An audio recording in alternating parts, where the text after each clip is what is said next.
Aujourd'hui, je vais vous parler d'une petite caméra qui, pour moi, est devenue indispensable. Pourquoi? Parce qu'elle est petite, elle est légère, elle est accessible à tout moment.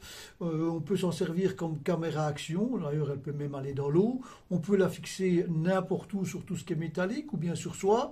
Elle est utilisable dans des endroits qui sont même complètement inaccessibles. Un exemple, on la met dans le fond d'un verre d'eau et on fait couler une bouteille pour avoir des effets que l'on ne peut pas sur une caméra normale, quoi, hein.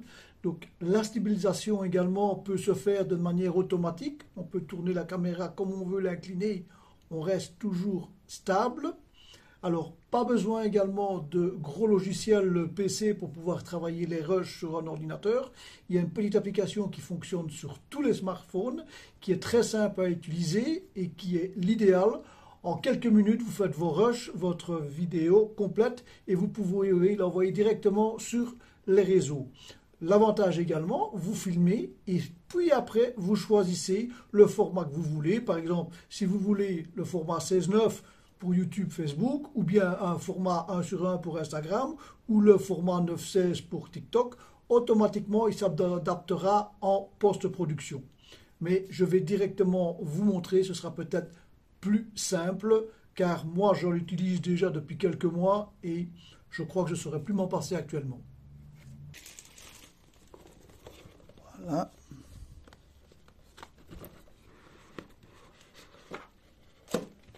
Et voilà, une toute petite caméra qui est magnétique. L'avantage de cette caméra par rapport aux autres, elle est complètement stabilisée. Elle ne fait que 29 grammes. En somme, vous prenez votre caméra, vous pouvez faire ça avec tout ce que vous voulez. La ligne d'horizon restera toujours stable. Ensuite, on a dedans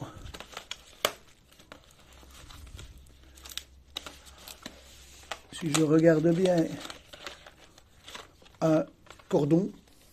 Ça, c'est le fameux cordon que l'on met autour du cou. Et voilà la caméra qui vient se fixer dessus.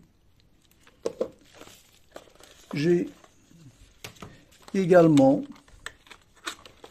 un petit clips que je peux fixer sur une casquette. Et voilà, même chose, la caméra se fixe sur le petit clips. Simple. Ensuite, évidemment, le câble USB pour transférer les données. La fameuse boîte. Voilà donc la boîte souffle. Il suffit d'y mettre la caméra dedans. Et on a un petit trépied pour pouvoir installer, voilà, la caméra directement. Ensuite, on a encore pour pouvoir fixer ça un peu où on veut. Ça vient se fixer, il y a une languette, je suppose que, voilà, je dois enlever la languette. Voilà, je vais fixer la caméra sur la languette. Voilà, je viens ici de la fixer. On la met dessus et on a exactement ce qu'on veut. Voilà. À chaque fois, il faut remouiller et on peut de nouveau recoller dessus. Donc, l'autonomie de cette caméra, elle est de 30 minutes. Donc, vous pouvez filmer non-stop pendant 30 minutes. Après, il faut la recharger. Mais bien entendu, vous avez déjà la recharge qui se trouve ici dedans.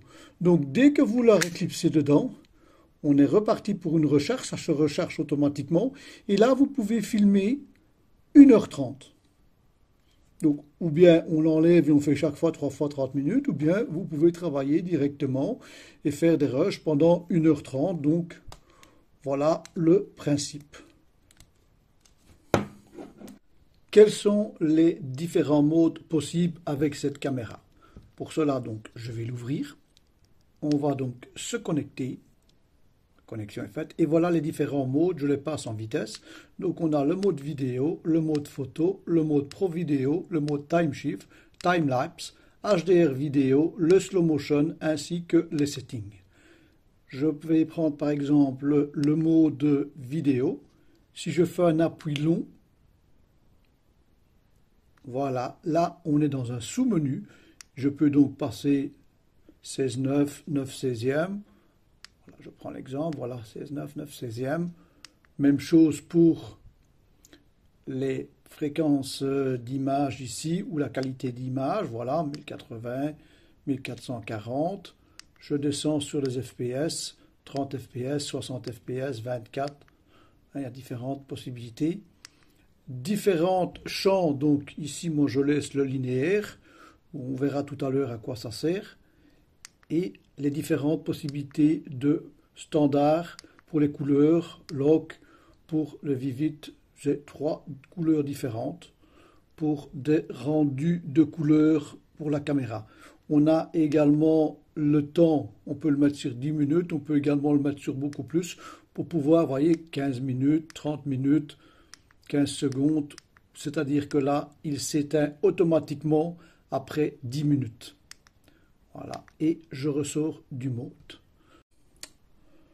Concernant la petite lumière qui se trouve ici, ça va vous indiquer quel mode vous employez. Il y a également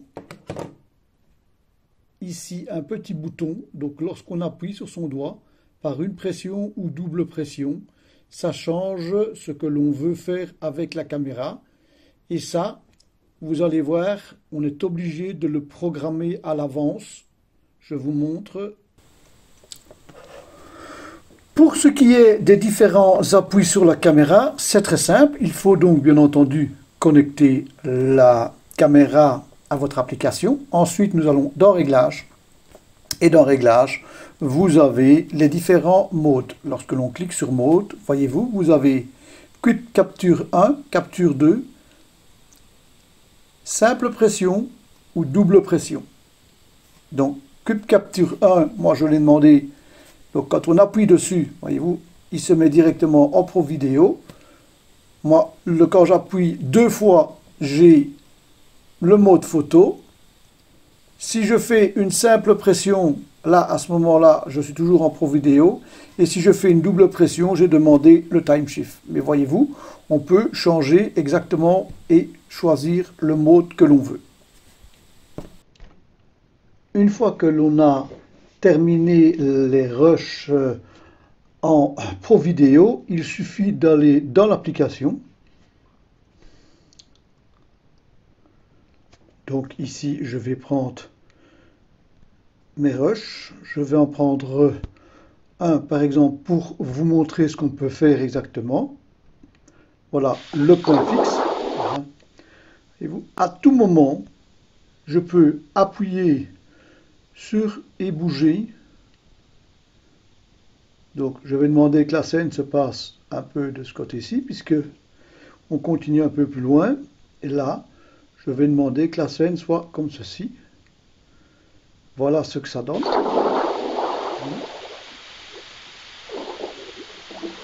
Donc on peut toujours par après changer légèrement l'angle. Ici je vais les effacer, puisque la caméra en somme est un angle de presque 180, pas tout à fait, et donc le carré se trouve à l'intérieur et peut bouger un peu vers le haut, gauche, droite, ainsi de suite. L'avantage également de cette petite caméra, voyez-vous, je suis en 16:9, si je suis en Pro Vidéo, et je peux passer directement en carré 1/1 ou en carré 9/16. Voilà, je passe en 9/16. Automatiquement, la vidéo se transforme. Il y a encore un petit avantage. Voyez-vous, je peux choisir mon angle. Moi, j'ai demandé linéaire. L'angle est bien droit. On peut demander l'angle sous une forme de caméra action. Également, un angle rapproché. On va voir tout de suite la différence. Et le grand angle. Voilà donc les différentes possibilités. Vous avez également possibilité de mettre de la vitesse, de faire un arrêt sur image, ainsi de suite. Un autre avantage également de la post-production, je sélectionne mon clip. Voilà, j'ai mon clip. Et bon, ici le clip il est très long, vous voyez, il fait quand même presque 1 minute. J'ai décidé de prendre uniquement certains morceaux. Je vais donc sur le ciseau. Je vais me positionner par exemple ici à l'entrée. Je coupe sur Jump Cut. Voilà, donc je me positionne à l'entrée. J'appuie sur le petit poubelle, voilà. Hop, j'ai sélectionné en appuyant sur le ciseau, par exemple jusque là, voilà un morceau. Ensuite, ça ne m'intéresse plus. Je vais prendre ici un deuxième petit morceau de autant de secondes. Oui. Et je vais chercher, comme un exemple, hein, on va faire voilà, l'arrivée ici. Hop, jusque quand nous montons, voilà. J'appuie sur le petit V au-dessus. Et regardez ma séquence. Donc j'ai juste la petite séquence que j'avais sélectionnée sans m'occuper de tout mon rush. Donc on voit le rush ici après, il est terminé. Maintenant, je peux toujours appuyer sur les 3 petits points, réinitialiser les modifications et là, je vais revenir donc sur le rush complet. Ce qui est intéressant également dans les 3 petits clips que j'ai sélectionnés, je peux toujours, bien entendu, prendre voilà, et le bouger comme j'en ai envie. Prendre celui-là. Celui-là, je décide, il sort comme ça. Et le dernier ici. Voilà. On peut également se positionner sur un point. Là, le point. J'en sélectionne un deuxième. Et voyez-vous, là, je vais demander qu'il me fasse un roller complet.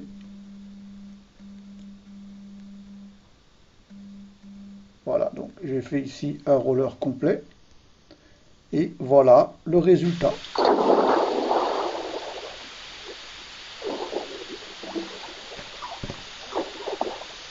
Donc vous voyez, les possibilités sont quand même assez nombreuses. L'on peut également travailler avec différents filtres. Donc voilà un exemple de filtre. Je peux vous en donner tant que vous voulez, hein. Il y en a toute une série, ça c'est à vous à les découvrir. Dernière chose aussi, donc la petite caméra est étanche jusqu'à 4 mètres de profondeur, c'est-à-dire que vous pouvez aller nager dans une piscine, il n'y a aucun problème, on peut faire un plongée, on prend sa caméra avec, et si vous voulez aller par exemple dans l'océan pour faire du snorkeling, il n'y a aucun problème, du moment qu'on ne descend pas trop bas. Si vous descendez en dessous de 4 mètres, à ce moment-là, il est conseillé de prendre un petit étui étanche. Mais j'ai fait quelques essais et pour moi, il n'y a aucun problème actuellement.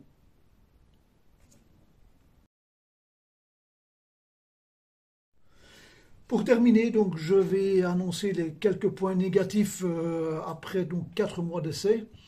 Moi, je me rends compte que le seul défaut que j'ai, c'est que vous pouvez choisir les modes, les filtres pour différentes couleurs. J'aurais préféré pour pouvoir choisir chaque, par exemple, le contraste ou bien pour la saturation, pouvoir le régler chaque point séparément. Ça, c'est un petit problème. Et le deuxième problème pour moi, c'est la petite application de montage qui fonctionne très bien, mais je ne sais pas y rajouter du texte ou alors il faut que je passe par un autre logiciel. Et ça m'ennuie de devoir réencoder sur un autre logiciel. Enfin, je suppose que dans un futur proche, ces petits problèmes seront réglés. Toutes les issues de secours sont signalées par un panneau rouge Exit et les marquages de cheminement au sol vous guideront vers l'issue la plus proche en cas d'urgence. Les issues sont situées de chaque côté de l'avion, à l'avant, au milieu et à l'arrière de la cabine.